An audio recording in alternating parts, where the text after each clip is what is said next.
Hello students, welcome eight दीक्षांत edutech. मैं Deepak Sharma sir, आपका मैथ्स का टीचर। आज की इस वीडियो में हम लोग चर्चा करने वाले हैं हमारा part 2 of the topic playing with numbers. हमने ऑलरेडी पार्ट 1 में कुछ टॉपिक्स पर चर्चा कर चुके हैं। आइए एक बार देख लेते हैं किन टॉपिक्स पे हमने चर्चा कर लिया है और पार्ट 2 में हम क्या पढ़ेंगे, इसको एक बार समझते हैं। तो ये सारे लिस्ट ऑफ टॉपिक्स हैं जो हमें इस प्लेइंग विथ नंबर्स में पढ़ना है, आप देख सकते हैं। और इसमें हमने ये 3 टॉपिक्स पे चर्चा किया था फर्स्ट पार्ट में, जिसमें हम लोग ऑर्डर ऑफ ऑपरेशंस और सिंप्लीफिकेशन ऑफ ब्रैकेट्स को समझे थे। फैक्टर्स एंड मल्टीपल्स, गेट मतलब निकालना सीखे थे, है ना। गेट मतलब पाना होता है, तो बेसिकली यहाँ पे निकालने की बात हो रही है, ठीक है। और हमने prime number, composite number, even और ऑड नंबर्स को रिकॉल किया था कि मतलब ये होते क्या हैं, जो हमने पिछले क्लास में पढ़ा था उसको रिकॉल किया था। हम लोग इस पार्ट में इन टॉपिक से रिलेटेड कुछ क्वेश्चंस को सॉल्व करेंगे ताकि ये टॉपिक्स और क्लियर हो जाए, ठीक है। और उससे पहले मैं चाहता हूं कि एक थोड़ा सा इन टॉपिक्स पे ब्रीफ रिव्यू आपको दे दिया जाए, ताकि आप क्विकली फिर मतलब अगर थोड़ा बहुत भूले हो तो आपको प्रॉब्लम ना हो, ठीक है। और डिटेल में ऑलरेडी पार्ट 1 में इन टॉपिक्स पे चर्चा हुआ है, तो आई होप कि आपने देखा होगा, और अगर नहीं देखा हो तो उसको ज़रूर देख लेंगे, ठीक है। तो आइए हम लोग एक बार थोड़ा क्विकली चर्चा कर लेते हैं। तो जैसे पहला हमारा टॉपिक था order of operation, order of operations. अब यहां ऑपरेशंस का मतलब addition, subtraction, multiplication and division से है। इसमें हमने क्या सीखा था, DMAS के बारे में जाना था, DMAS, जहां D का मतलब था डिवीजन, M का मतलब था मल्टीप्लिकेशन, A का मतलब था एडिशन और S का मतलब था सब्ट्रैक्शन। यानी अगर किसी एक्सप्रेशन में ये चारों ऑपरेशंस हों अवेलेबल, मतलब डिवीजन भी करना हो, मल्टीप्लिकेशन भी करना हो, ऐड भी करना हो, सब्ट्रैक्ट भी करना हो, तो हम लोग क्या करते थे, इसी ऑर्डर में उसको सॉल्व करते। पहले डिवाइड करेंगे, फिर मल्टीप्लाई, फिर ऐड और सब्ट्रैक्ट। और इस टॉपिक पे अभी हम लोग कुछ क्वेश्चंस भी करेंगे, तो डोंट वरी, और ये क्लियर हो जाएगा अभी, ठीक है। और फिर हमने सीखा था सिंप्लीफिकेशन ऑफ ब्रैकेट्स के बारे में, ठीक है, simplification of brackets.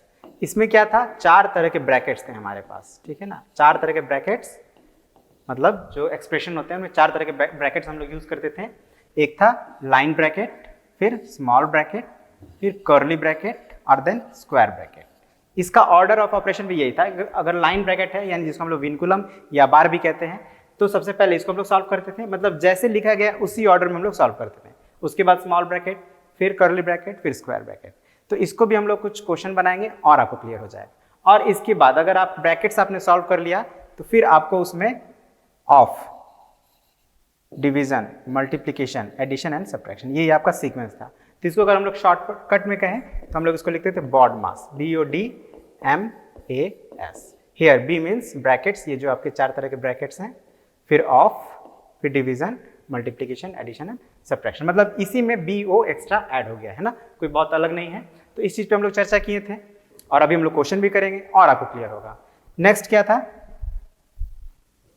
Factor and multiple. ये बहुत इंपॉर्टेंट है, क्योंकि जो भी हम लोग क्वेश्चन करेंगे मेनली इसी दोनों पे बेस्ड होगा, या आगे के टॉपिक्स भी इस पे काफी हद तक बेस्ड हैं, तो इसको अच्छे से समझ लीजिएगा एक बार।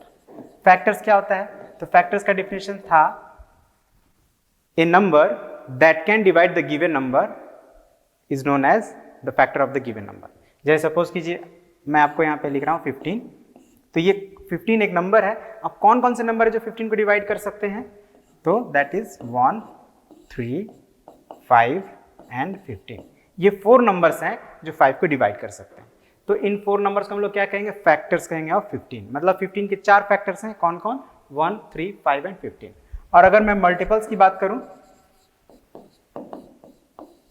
अगर 15 का ही मल्टीपल्स हम लोग निकालते हैं तो क्या होगा, तो वैसे मल्टीपल मिलता कैसे था, तो we obtain multiple by multiplying it by a natural number, ठीक है। ये एक नंबर है, इसको हम लोग किसी भी नेचुरल नंबर से मल्टीप्लाई करेंगे तो हमको 15 का एक मल्टीपल मिलेगा। तो हम लोग शुरू से करते हैं, यानी पहले 1 से करते हैं, फिर 2 से करते हैं ना, ताकि हम लोग को एक जैसे आप टेबल लिखते हैं ना, शुरू से फर्स्ट 10 मल्टीपल्स जो होता है वो आपका 15 का टेबल होता है, ठीक है। तो हम लोग 15 का टेबल लिख रहे हैं, तो पहले 1 से मल्टीप्लाई करेंगे तो 15, 2 से मल्टीप्लाई करेंगे तो 30, 3 से मल्टीप्लाई करेंगे तो 45 एंड 4 से मल्टीप्लाई करेंगे 60, और इसी तरह हम लोग मल्टीप्लाई करते जाएंगे और मल्टीपल्स हमें मिलते जाएंगे। ठीक है ना। तो दोनों में डिफरेंस क्या है, फैक्टर्स और मल्टीपल्स में? तो डिफरेंस, सबसे पहला डिफरेंस ये है कि जो फैक्टर्स होते हैं वो नंबर को डिवाइड करते हैं। ठीक है ना, ये फैक्टर्स 15 को डिवाइड कर रहा है, लेकिन यहाँ पे जो मल्टीपल्स होते हैं वो खुद डिवाइड हो जाते हैं गिवन नंबर से। मतलब यहाँ पे जो मल्टीपल्स हैं ये सभी मल्टीपल्स 15 से डिवाइड हो जाएंगे। दूसरा बात आप क्या याद रखेंगे कि जो फैक्टर होते हैं वो हमेशा उनका नंबर फिक्स होता है। मतलब ये कि 15 के अगर फैक्टर्स आप निकालेंगे तो इन 4 नंबर्स के अलावा कोई आपको दूसरा नंबर नहीं मिलेगा। ठीक है, 4 है तो 4 ही है। हो सकता है एक छूट जाए तो कम आप निकाल लेंगे, लेकिन ज़्यादा आप नहीं निकाल सकते। 4 नंबर से 4 फैक्टर से ज़्यादा उसके फैक्टर नहीं हो सकते हैं 15 के। और मल्टीपल में क्या है कि हम जितना चाहें उतना उसका मल्टीपल निकाल सकते हैं। ठीक है ना, हमने यहाँ भी 4 निकाला है, आप चाहें तो 10 निकाल सकते हैं, या इवन 50, 100, 1000 जितना मर्जी आप चाहें निकाल सकते हैं। ठीक है ना, बेस्ड ऑन योर रिक्वायरमेंट। या आपके क्वेश्चन में सपोज बोला गया कि फाइंड 5 फर्स्ट मल्टीपल्स ऑफ 15, तो क्या होगा? First multiple 15, second multiple 30, third multiple 45, fourth हो जाएगा 60। और ये कैसे हम निकाल रहे हैं? तो मल्टीप्लाई करके। फर्स्ट मल्टीपल 1 से मल्टीप्लाई किए, सेकेंड मल्टीपल के लिए 2 से मल्टीप्लाई किए, और इसी तरह ये हो गए। ठीक है, तो इस तरह से आप मल्टीपल निकाल सकते हैं। और आपको क्या बात याद रखना है कि कोई भी फैक्टर होगा, किसी भी नंबर का जब फैक्टर आप निकालेंगे तो उसमें 1 जरूर होगा और वो नंबर इटसेल्फ जरूर होगा। ठीक है, ये 2 फैक्टर तो हर एक नंबर के होने ही होने हैं, इसके अलावा जो भी हो जाए।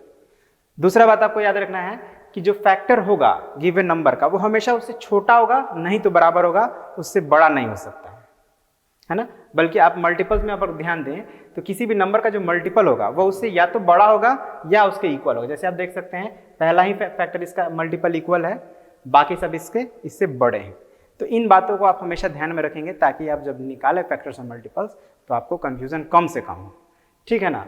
और अब इसी बेस पे हम लोग कुछ और चीजों पे चर्चा करेंगे, जैसे prime number, composite number,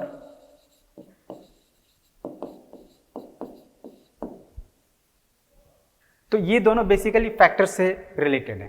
prime number क्या है? तो ऐसे नंबर जिनके एग्जैक्टली 2 फैक्टर्स हो। ठीक है, एग्जैक्टली 2 फैक्टर्स, था कम न ज्यादा। जैसे में 2, 3, 5, 7, 11।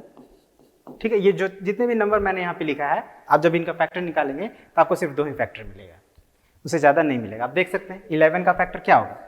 एक 1 हो सकता है और एक 11। इसके अलावा कोई भी ऐसा नंबर नहीं है जो 11 को कंप्लीटली डिवाइड कर सकता है। अब कंपोजिट नंबर क्या होगा? तो मोर देन 2 फैक्टर्स, मतलब इसमें आपको 2 से ज़्यादा फैक्टर होना चाहिए।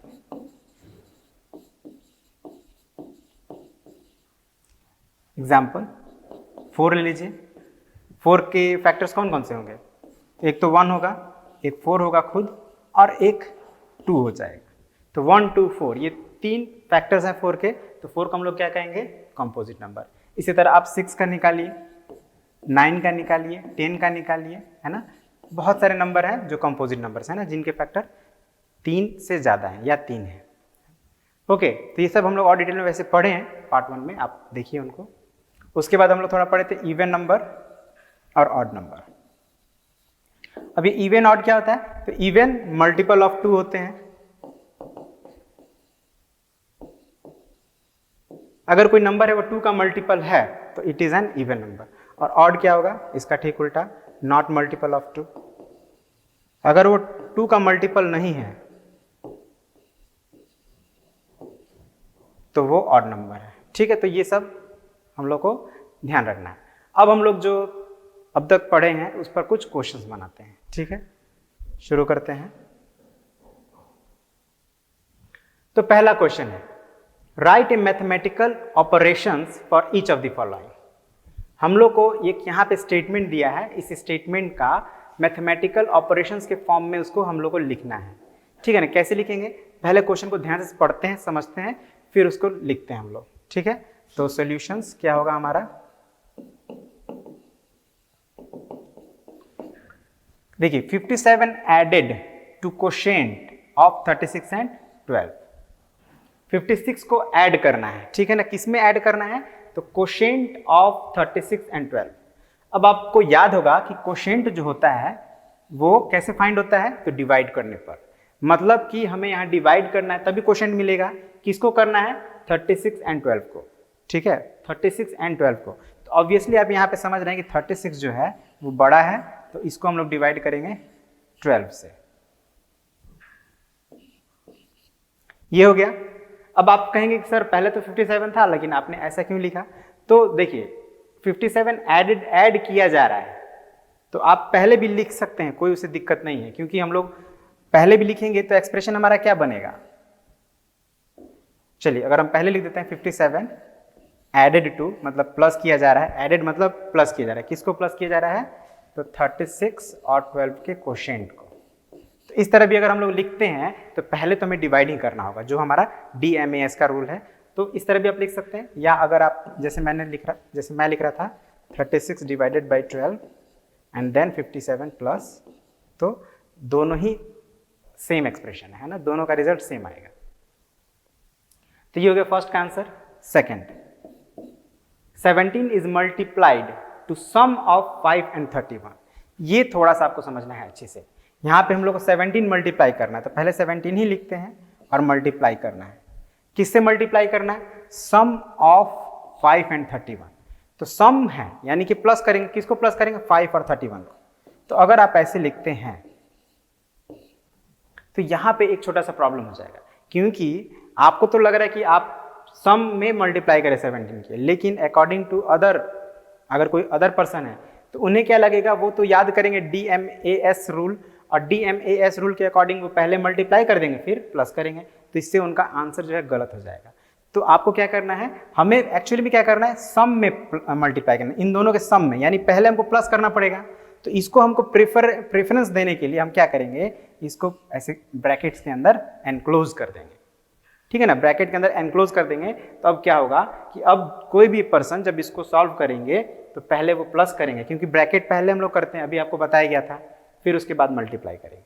तो यहाँ पे ब्रैकेट का यूज मैंडेटरी है, बहुत जरूरी है, आपको करना ही पड़ेगा, ठीक है ना। उसी तरह से थर्ड में अगर आप ध्यान दें, divide the sum of 18 and 9 by difference of 12 and 6। तो हमको डिवाइड करना है किसको, सम को। तो जिसको डिवाइड करना है उसको पहले लिखते हैं, डिविडेंड को पहले लिखा जाता है। तो ये लिखिए सम ऑफ 18 एंड 9,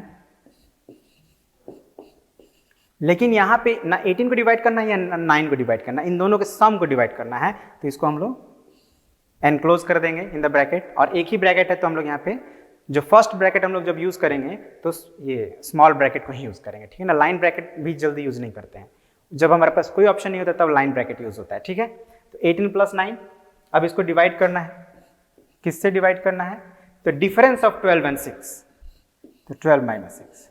अब यहाँ पे ध्यान दीजिएगा, अगर आप इसको एनक्लोज नहीं किए हैं तो इसका मतलब हुआ कि हम लोग 12 से डिवाइड कर रहे हैं and then we are subtracting 6, लेकिन हमें 12 से डिवाइड नहीं करना है, हमें इसके डिफरेंस से डिवाइड करना है, तो इसको भी एनक्लोज करना पड़ेगा,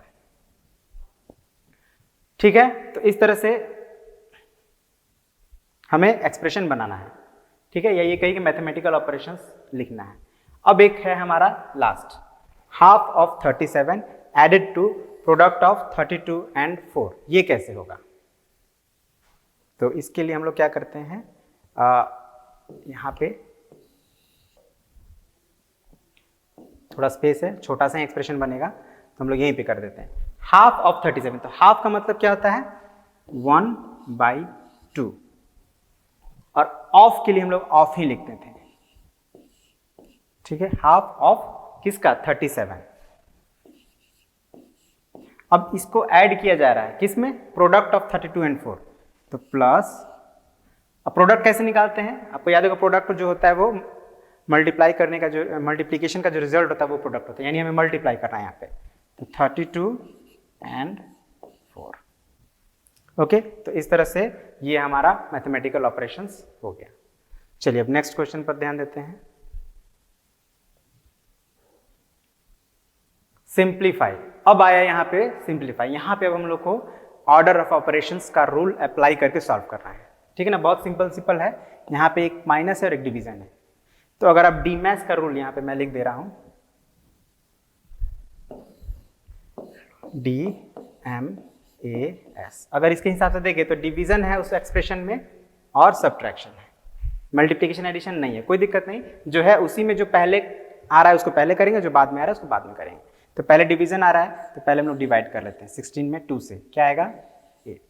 अब तो सिर्फ वही बचा तो सब्ट्रैक्ट कर लीजिए तो 64 आएगा। ठीक है, तो इसका आंसर 64 हो गया। यहाँ पे देखिए, यहाँ पे इस सिचुएशन में हमारे पास क्या है, एक मल्टीप्लिकेशन है और एक सब्ट्रैक्शन है।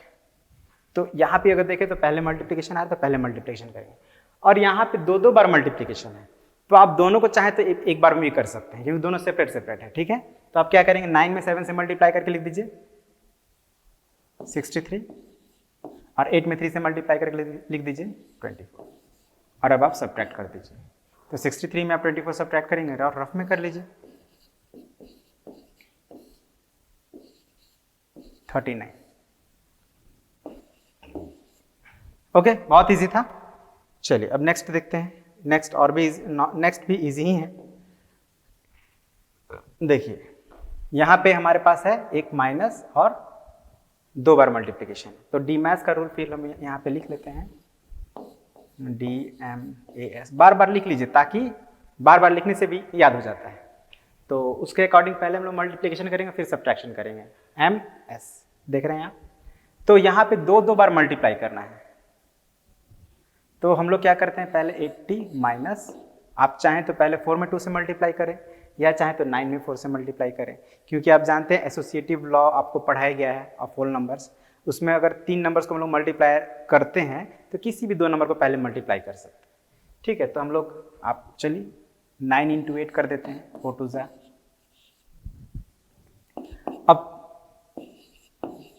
आप 9 को 8 से मल्टीप्लाई कर दें तो 9 8 से 72 होता है। अब सब्ट्रैक्ट कर लें तो 8 आएगा। ठीक है, सॉल्व हो गया। अब यहाँ पे देखिए ये भी बहुत सिंपल है, लेकिन यहाँ पे 2 बार डिवीजन, तो यहाँ पे प्रॉब्लम होगा कि हम क्या करें इस कंडीशन में।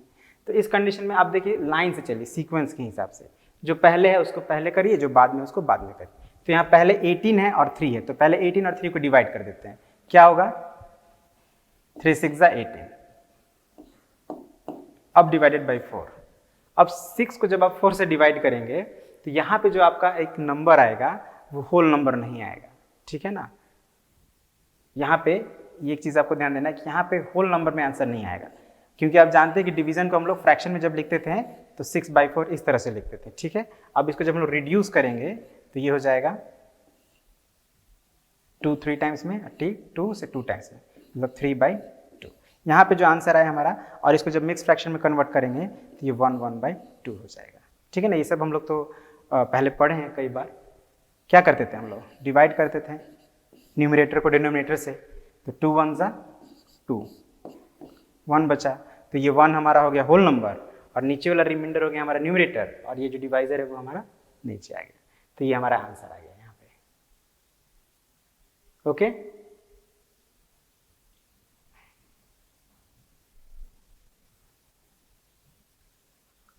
This is our answer. अब नेक्स्ट क्वेश्चन,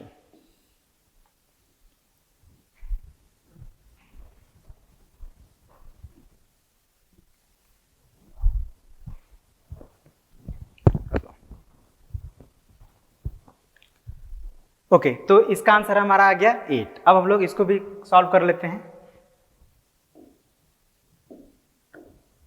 ओके, तो यहाँ पे एक छोटा सा मिसप्रिंट है, यहाँ पे प्लस होगा, बस इसको ध्यान रखना है, बाकी सब सही है। तो ये तो बहुत ही इजी है, आप देख सकते हैं, एक डिवीजन और एक प्लस है, तो डिवीजन पहले करेंगे और एडिशन बाद में करेंगे। तो बहुत सिंपल है, 18 में 3 से डिवाइड करेंगे 6 हो जाएगा, अब +4 10, दिस इज द आंसर। चलिए कुछ और हम लोग सॉल्व करते हैं। हाँ, ये जो है थोड़ा इसमें देख रहे हैं आप ब्रैकेट्स का यूज हुआ है, तो इसको कैसे करेंगे एक बार देखिए। तो हमारा एक्सप्रेशन में देखिए मल्टीप्लिकेशन भी है, डिवीजन भी है और सब्ट्रैक्शन भी है। एक बार यहाँ मैं फिर से लिख देता हूँ क्विकली, DMAS। मेन हमारा यही है, बाकी इसके पहले ब्रैकेट रहेगा और ऑफ रहेगा। तो यहाँ ब्रैकेट है तो सबसे पहले हम लोग ब्रैकेट को सॉल्व करेंगे, तो बाकी सबको हम लोग एज इट इज लिख देते हैं। 4 - 2 क्या होगा? 2। अब जब आपने इसको सॉल्व कर दिया तो फिर ब्रैकेट अब हम लोग नहीं लगाएंगे। अब डिवीजन और मल्टीप्लिकेशन, तो डिवीजन पहले होना चाहिए, तो हम लोग डिवाइड पहले करते हैं। तो 8 / 2 4, 7 4 से 28। बहुत सिंपल था, ये आप लोग खुद कर लेंगे। देख ही रहे हैं, ब्रैकेट है, पहले डिवाइड कर लेंगे, फिर उसको पहले ब्रैकेट के अंदर जो डिवीजन है वो डिवाइड कर लेंगे, फिर उसके बाद 36 से डिवाइड कर देंगे, आंसर आ जाएगा।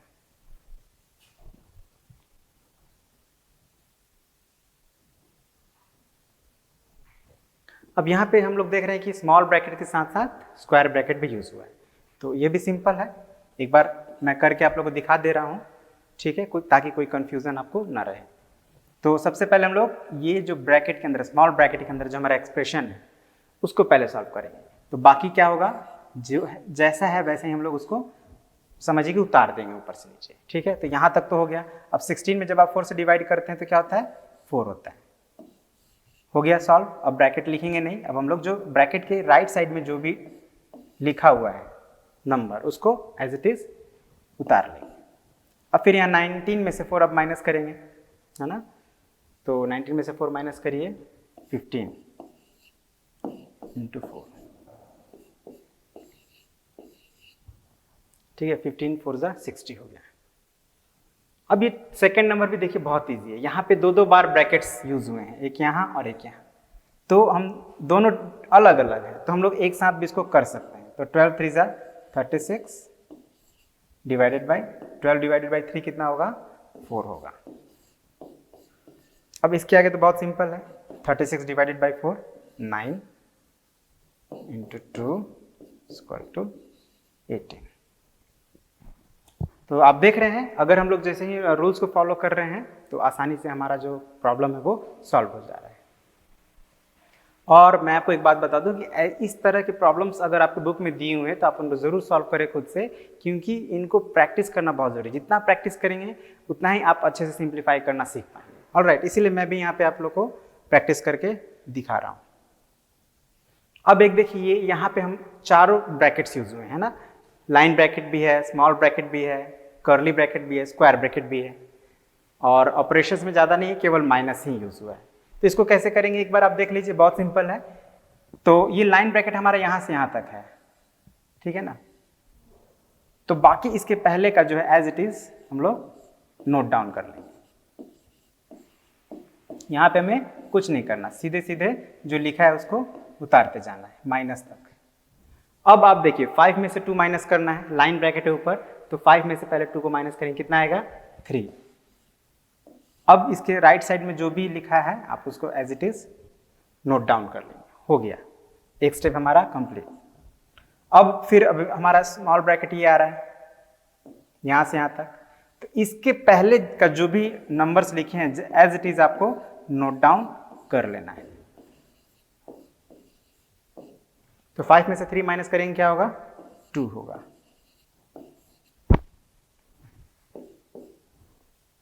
ओके, और फिर अब देखिए हमारा जैसे ही हमने इसको सॉल्व किया, अब हमें स्मॉल ब्रैकेट लिखने की जरूरत नहीं है, अब कर्ली ब्रैकेट आ गया। तो अब उसी तरह से हम लोग आगे इसको प्रोसेस करते जाएंगे। अब 18 में से 2 माइनस करिए, 16 हो गया। 37 माइनस, अब 36 में 16 माइनस करिए तो 20 हो जाएगा, और अब लास्ट में 37 में से 20 माइनस कर लेंगे तो 17 हो जाएगा। This is our answer, 17 is the answer.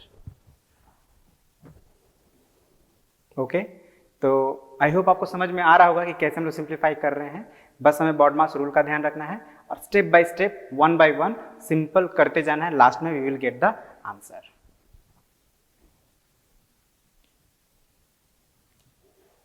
Okay, तो यहाँ पे आपको यहाँ पे ऑलरेडी इक्वल्स यानी आंसर दे दिया है, ठीक है ना।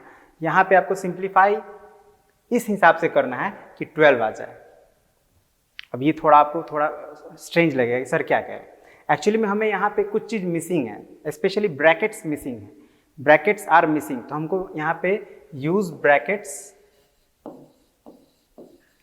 Brackets to get the answer.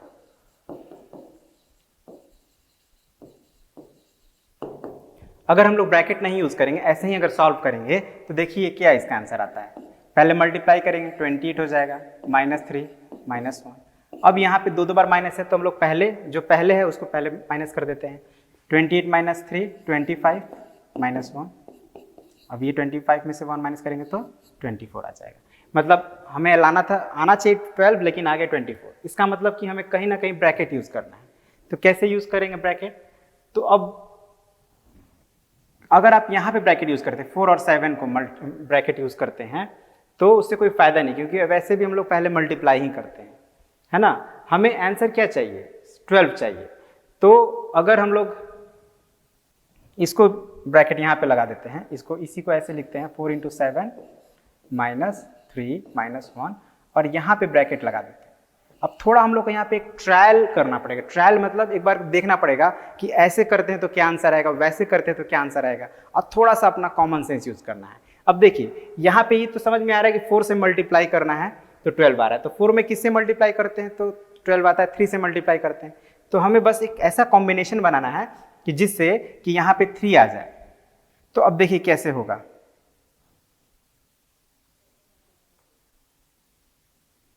अगर हम ऐसे करते हैं तो देखिए तभी भी आंसर क्या आ रहा है हमारा, 4 × 7 -3 -1 2। तो अब क्या हो जाएगा देखिए, तो फिर तो वही हो रहा है 28 - 2 26। मतलब ये भी जो हमारा जो ट्रायल मेथड था ये फॉल्स हो गया, इसमें हमको आंसर नहीं मिला। तो हम लोग क्या करेंगे, एक बार और ट्राई करते हैं। इस बार हम लोग क्या करेंगे, 7 - 3 -1, पूरा जो ये 7 से लेकर 1 तक एक्सप्रेशन को हम लोग ब्रैकेट में एनक्लोज कर देते हैं। तो यहाँ पे क्या आंसर आ रहा है, 4 × अब यहाँ पे हम लोग को पहले सब्ट्रैक्ट करना पड़ेगा, मल्टीप्लाई अब नहीं कर सकते क्योंकि ब्रैकेट आ गया है। तो आप देखिए 7 में से 4 माइनस करिए, 3 माइनस करिए तो 4 -1, एक स्टेप और बढ़ाइए 4 × अब 4 में से 1 माइनस करिएगा 3, और ये क्या होगा 4 × 3 = 12। मतलब आप देख रहे हैं कि जब हम लोग 7 से लेकर 1 को एनक्लोज कर दे रहे हैं, मतलब यहाँ पे इस तरह से कुछ, तो हमारा आंसर आ जा रहा है। मतलब आपको क्या करना है कि सिंपली इसको नोट डाउन करना है नीचे,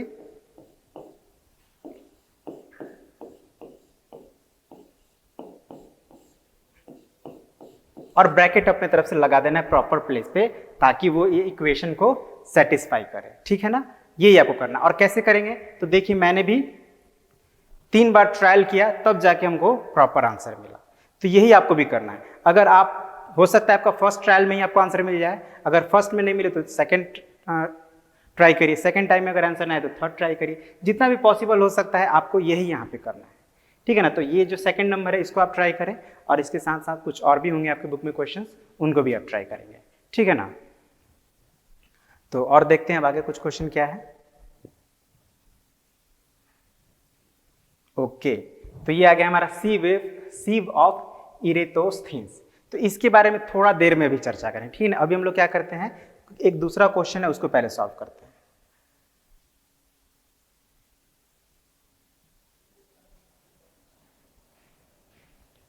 तो ये क्या है, right all prime numbers between the following 50 and 60, 88 and 98। अच्छा, तो बेसिकली इसी क्वेश्चन को हम लोग सॉल्व करने के लिए जो अभी हमने देखा था उसकी हेल्प लगेगी।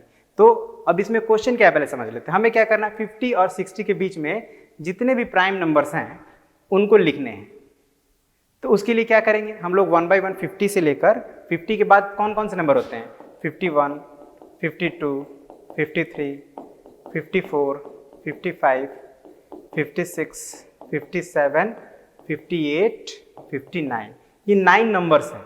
अब या तो हम इन 9 नंबर्स का फैक्टर निकालें और चेक करें कि किनके किनके 2 फैक्टर्स हैं तो वो प्राइम नंबर होंगे, और या तो एक सिंपल तरीका है हमारे पास कि हम लोग ये जो सीव ऑफ इरेटोस्थीन्स हैं इसके हेल्प से हम लोग क्विकली बता सकते हैं कि 50 और 60 के बीच में कितने प्राइम नंबर्स हैं। अच्छा, एक बार हम लोग ये समझ लेते हैं कि सीव ऑफ इरेटोस्थीन्स है क्या। तो सबसे पहले ये जान लीजिए कि ये जो इरेटोस्थीन्स है ये एक मैथमेटिशियन है, उनका नाम है। ठीक है ना, ये एक मैथमेटिशियन है। इरेटोस्थीन्स कौन है, इज ए मैथमेटिशियन। गणितज्ञ है ना, मतलब ये मैथमेटिक्स के जानने वाले हैं। और सीव का मतलब क्या होता है? सीव का मतलब होता है, जो घर में आपने देखा होगा छन्नी, छन्नी क्या करता है, अगर कोई दो चीज मिक्स है तो उसको एक को अलग करने का काम आता है। जैसे आपने अक्सर घर में आटा को छानते हुए देखा होगा, तो उसमें से क्या होता है, चोकर अलग हो जाता है, आटा नीचे चला जाता है। या चाय आपने छानते हुए देखा होगा, उसमें पत्ती ऊपर रह जाता है और चाय नीचे चला जाता है। तो यही है, इसमें भी जो हमारा नंबर है 1 से लेकर 100 तक, वैसे तो नंबर बहुत हैं, लेकिन जो इरेटोस्थीन्स थे उन्होंने सिर्फ 1 से लेकर 100 तक के नंबर लिया और उसमें प्राइम नंबर को अलग कर दिया और कंपोजिट नंबर को अलग कर दिया। कैसे किया? तो जितने भी प्राइम नंबर्स थे उन्होंने एक बार उसका फैक्टर्स निकाल के, जितने भी प्राइम नंबर्स, जितने नंबर्स उनको ये लगे कि प्राइम नंबर्स हैं या मिला, उनको वो ऐसे सर्कल के फॉर्म में, जैसे यहाँ पे आप देख रहे हैं 2 is a prime number, 3 is a prime number, 5, 7, 70, जितना भी नंबर्स घेरा हुआ है, एनसर्कल्ड है, ये सभी प्राइम नंबर्स हैं। और जिनको क्रॉस किया गया है वो प्राइम नंबर नहीं है। लेकिन आप एक नंबर और देख रहे हैं 1, इसको ना घेरा गया ना क्रॉस किया गया, तो इससे आप क्या समझ सकते हैं कि 1 is neither a prime number nor a composite number, बताया भी गया था आपको। तो अब आप इसी के हेल्प से आप कुछ क्वेश्चन हैं उनको आसानी से सॉल्व कर पाएंगे। तो हमारा क्वेश्चन क्या था?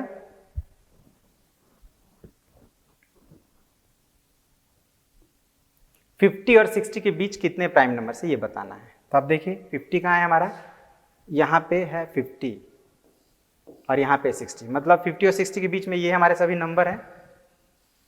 और अब आप देख सकते हैं कि इस नंबर में सिर्फ 53 और 59 यही प्राइम नंबर्स हैं, बस यही दो हैं। तो जब हमारे पास ऑलरेडी सीव ऑफ इरेटोस्थीन्स हैं तो इसी के हेल्प से हम लोग यहाँ पे आंसर लिख देंगे। क्या लिखेंगे? द प्राइम नंबर्स, अब ये लिखने की जरूरत नहीं है, तो समझने का था, इसको हम लोग इरेज कर देते हैं। क्या लिखेंगे? The prime numbers between 50 and 60 are, एक 53 था और एक 59, ठीक है ना, यही था ना, एक बार देख लेते हैं फिर से। Yes, 53 and 59। अब इसी तरह से 88 और 98 के बीच में आप लिख देंगे। यहाँ पे आप क्लियरली देख सकते हैं 88 हमारे यहाँ से शुरू हो रहा है, 88 के बाद जो नंबर है वो यहाँ से लेकर 98 यहाँ तक है। अब इसमें दो प्राइम नंबर आ रहे हैं 89 और 97, आप लिख देंगे। अब नेक्स्ट क्वेश्चन है हमारा, express 84 as sum of 2 odd primes. अब ऑड प्राइम्स क्या होगा? मतलब ऐसा प्राइम नंबर जो ऑड है। तो आप ये समझ, आपके दिमाग में ये बात आ सकता है कि क्या प्राइम नंबर इवन भी हो सकता है? तो एक्चुअली में देखा जाए तो एकमात्र यही हमारा जो प्राइम नंबर है वो इवन है। इसको अगर हम लोग हटा दें तो जितने भी प्राइम हैं वो सभी ऑड नंबर हैं। ये बात आपको ध्यान रखिएगा। मतलब अगर आपसे पूछा जाए कि is there any even prime number, तो आप कह सकते हैं yes, there is only one even prime number and that is 2। ठीक है, one and only even prime number is 2। तो अब हमें 84 को स्प्लिट करना है, 2 भाग में बांटना, इस तरह से बांटना है कि उनको जोड़ने पर 84 आ जाए, लेकिन वो दोनों नंबर प्राइम होने चाहिए और वो भी ऑड प्राइम। तो क्या हो सकता है? अब यहां भी हम लोग हेल्प ले सकते हैं, इरेटोस्थीन का हेल्प ले सकते हैं, सीव ऑफ इरेटोस्थीन्स। तो 84 हमारा, अब देखिए ऑब्वियसली जो नंबर होगा वो 84 से छोटा होगा। तो 84 कहाँ है? यहाँ पे हमारा 84 है। और 84 का आप हाफ अगर कर दें तो कितना होता है? 42 होता है। ठीक है, और आप देख रहे हैं 42 के पहले एक प्राइम नंबर है 41 और 42 के एक बाद में है 43। अगर आप ध्यान दें तो 41 और 43 को आप प्लस करते हैं तो कितना हो जाएगा? 84। मतलब हमारा आंसर मिल गया। तो हम यहाँ पे क्या लिख देंगे? सीधे सीधे आंसर क्या लिख देंगे? 84 इज इक्वल टू 41 प्लस 43। दोनों ही प्राइम नंबर है और दोनों का सम 84 है।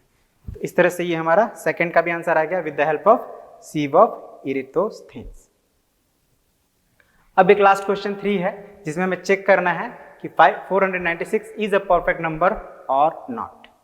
तो ये हम लोग कैसे चेक करेंगे? तो आपको याद होगा परफेक्ट नंबर के बारे में मैंने बताया था फर्स्ट पार्ट में कि अगर कोई एक ऐसा नंबर है जिनका फैक्टर्स जैसे 6 का हमने एग्जाम्पल लिया था कि 6 के फैक्टर्स क्या होते हैं 1 2 3 एंड 6। अब इसमें सम ऑफ फैक्टर्स करें अदर देन 6, मतलब खुद को छोड़कर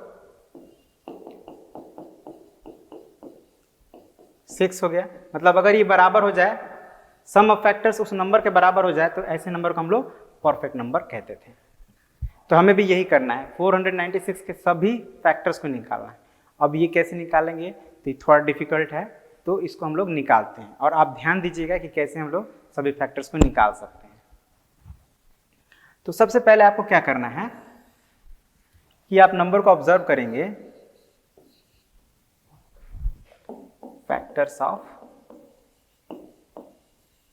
496, तो 1 तो होगा ही होगा, ये तो हम सब जानते हैं। तो हम इसको ऐसे लिख सकते हैं 1 × 496 लिख सकते हैं, जहां की 1 हमारा पहला फैक्टर है और ये आखिरी फैक्टर है। तो आप 1 यहां पे लिख दे, आखिरी को तो हम लोग आखिरी में ही लिखेंगे। इसी को हम लोग ऐसे भी लिख सकते हैं। अब देखिए ये 496 इवन नंबर है, राइट।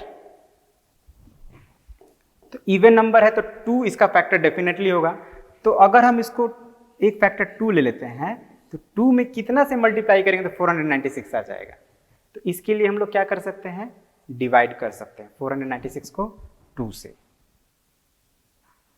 चलिए यहां पे ट्राई करते हैं, 2 2 = 4।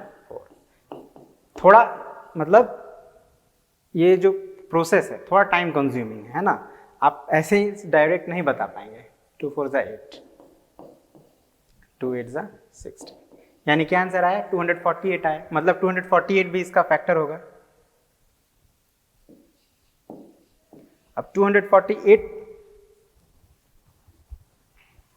ये हमारा सेकेंड लास्ट फैक्टर हो गया, ठीक है। अब हमें चेक करना है 3 से कि क्या 3 इसका फैक्टर है। तो 3 को कोई नंबर 3 से डिविजिबल है कि नहीं, उसका मैं आपको एक बता दे रहा हूँ रूल, जो कि आप अगले वीडियो में जानेंगे भी।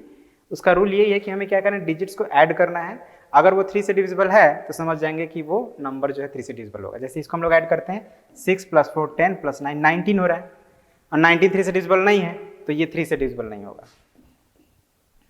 तो फिर किससे होगा, 4 से होगा। 4 से होगा, क्यों, तो उसके लिए भी रूल है जो आप नेक्स्ट टाइम जानेंगे, है ना। हम लोग उसको अच्छे जानेंगे। अभी फिलहाल आप जान लीजिए 4 से डिविजिबल है। अब कितना टाइम्स में डिविजिबल है, तो आप डिवाइड करेंगे। जैसे मैं अभी किया था मैंने 2 से, आप 4 से करेंगे, आपको पता चलेगा 1 2 एंड 4 है। ओके, और सिंस ये 3 से डिविजिबल नहीं है तो 6 से भी डिविजिबल नहीं होगा। 7 से 6 से नहीं होगा, 5 से नहीं होगा, 7 से नहीं होगा, 8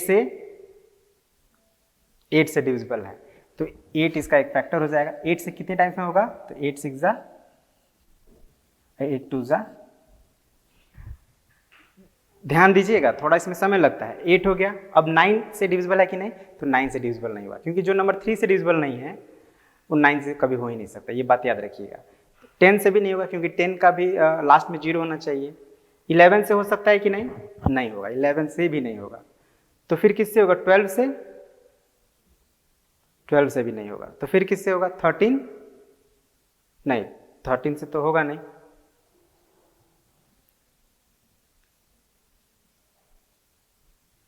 13 से भी नहीं होगा, 14 से भी नहीं होगा,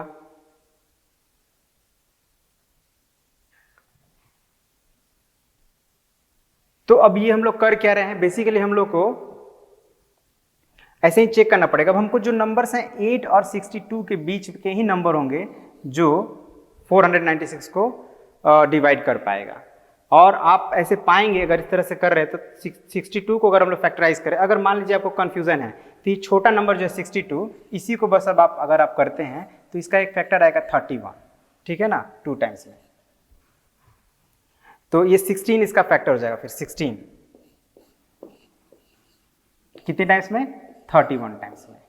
अब देखिए ये 31 ऑलरेडी एक प्राइम नंबर आ गया, तो इससे क्या निष्कर्ष निकला, ध्यान दीजिएगा। इसका मतलब यही है कि अब कोई भी ऐसा नंबर नहीं है जो 496 का फैक्टर हो, यानी जितने फैक्टर्स थे हमने निकाल लिया। अब इसी को हम लोग को यहाँ पे लिख देना है 1 2 4 8 16 31 62 124 248 एंड 496। ये इतने सारे फैक्टर्स निकल गए। अब आप कहेंगे कि कैसे सर आपको पता चल गया? तो देखिए यहाँ पे 31 प्राइम नंबर आ गया, 31 इज अ प्राइम नंबर, यानी कि अब फर्दर इसका कोई प्राइम फैक्टराइजेशन होगा ही नहीं। तो जब होगा नहीं तो फिर इसके और फैक्टर होंगे भी नहीं। तो हमने टोटल फैक्टर्स को फाइंड कर लिया। अब हम क्या करेंगे? सम निकालेंगे, सम ऑफ फैक्टर्स अदर देन 496। तो क्या हो जाएगा?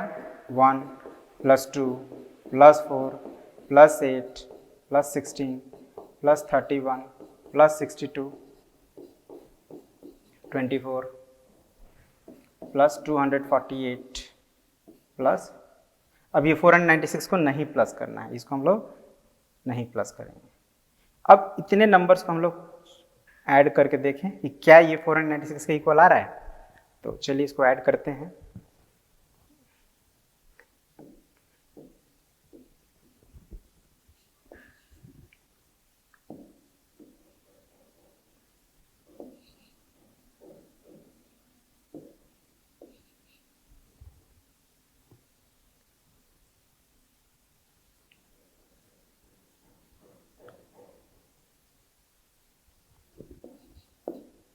$465 एंड प्लस 31।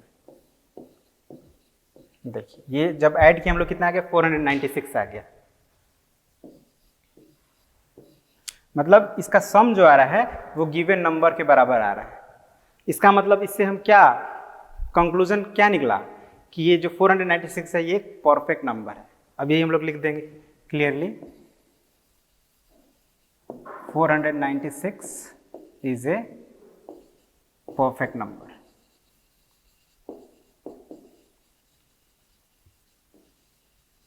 तो देखा आपने, किसी नंबर को चेक करना हो कि वो परफेक्ट नंबर है कि नहीं, तो सबसे पहले हमें ये बहुत ही केयरफुली, आपने देखा मैंने बहुत ही केयरफुली, थोड़ा सा समय लिया मैंने, लेकिन केयरफुली मुझे ये एश्योर होना है कि इसका कोई भी फैक्टर छूटना नहीं चाहिए। अगर कोई फैक्टर छूट गया तो आप सम जो है वो प्रॉपर फाइंड कर ही नहीं पाएंगे। तो यहाँ पे कोई भी फैक्टर छूटा नहीं था, यहाँ तक इसके फैक्टर्स यही तक है बस। उसके बाद हमने सभी फैक्टर्स को प्लस किया, किसको छोड़कर? तो जो नंबर इटसेल्फ है उसको छोड़कर बाकी सभी फैक्टर्स को मैंने प्लस किया। अब मैं देख रहा हूँ कि इक्वल आ रहा है, तो इसका मतलब कि 496 is a perfect number. That's all. तो इस वीडियो में हम अब तक जो भी फर्स्ट पार्ट में पढ़े थे उससे रिलेटेड बहुत सारे क्वेश्चंस किए हैं, एंड आई होप आपको समझ में आया होगा। और आपकी बुक में कुछ और भी क्वेश्चंस हो सकते हैं इनसे रिलेटेड, आप उन्हें भी करें। ऑलराइट, बहुत ही इंपॉर्टेंट कॉन्सेप्ट्स हैं ये, और इनको समझना बहुत ज़रूरी है अगर आप आगे के मैथ्स को अच्छे समझना चाहते हैं तो। ऑलराइट, तो इसी के साथ आज के इस पार्ट 2 वीडियो को कंप्लीट करते हैं। मिलते हैं अगले पार्ट में जिसमें हम लोग सीखेंगे क्राइटेरिया ऑफ डिविजिबिलिटी। ठीक है, वो भी पार्ट बहुत इंपॉर्टेंट है, तो उसको भी ज़रूर देखिएगा। Okay, thank you very much, have a nice day.